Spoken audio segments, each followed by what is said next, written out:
আশা করি তোমরা সবাই খুব ভালো আছো, আমিও ভালো আছি। আজকে আমি ডিম আর বেগুন দিয়ে একটা রেসিপি শেয়ার করতে চলেছি। আশা করি তোমাদের ভালোই লাগবে। তাহলে চলো দেখতে থাকো আমি কিভাবে সেটা তৈরি করি। আমি তার জন্য নিয়েছি 3টা ডিম নিয়েছি, 2টো বেগুন নিয়েছি, 2টো পেঁয়াজ পেস্ট করে নিয়েছি, তারপর 2টো কাঁচা লঙ্কা নিয়েছি, চেরা কাঁচা লঙ্কা, একটা টমেটো নিয়েছি, তারপর ধনেপাতা কুচি নিয়েছি। আমার তেলটা গরম হতে তার এরই মধ্যে আমি ডিমগুলো ফেটিয়ে নিচ্ছি।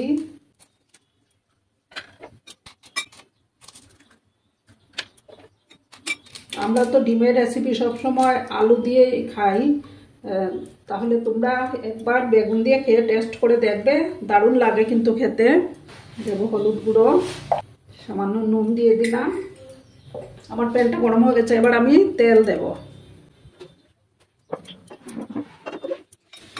আমি এবার ডিমগুলো ফুটিয়ে নিচ্ছি। আমার তেলটা গরম হয়ে যাক, তারপর আমি অমলেটগুলো করে নেব। তোমরা বাড়িতে বানিয়ে এভাবে খেয়ে দেখবে, দারুণ ভালো লাগে খেতে। তেলটা গরম হয়ে গেছে, এবার আমি অমলেটের মধ্যে আমি 2টো ছোট পেঁয়াজ আর 2টো কাঁচা লঙ্কা কেটে দিয়েছিলাম।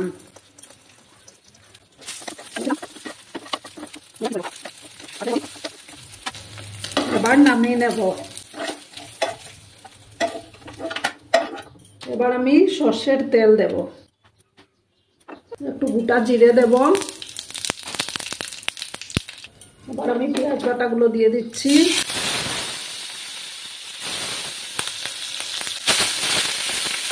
পেঁয়াজগুলো ভালো করে ভেজে নেব। দিয়ে দেব চেরা 2টো কাঁচা লঙ্কা,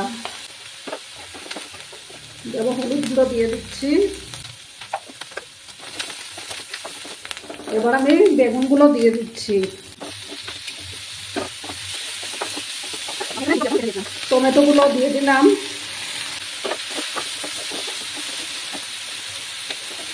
দেবো 1 চামচ জিরে গুঁড়ো, দেবো ধনে গুঁড়ো, দেবো 1/2 চামচ, 1 চামচ কাশ্মীরি লঙ্কার গুঁড়ো দিলাম। দিয়ে সামান্য একটু জল দেবো।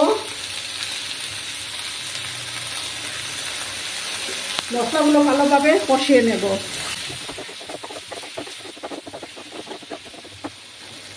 একটু ঢেকে দিলাম আমি।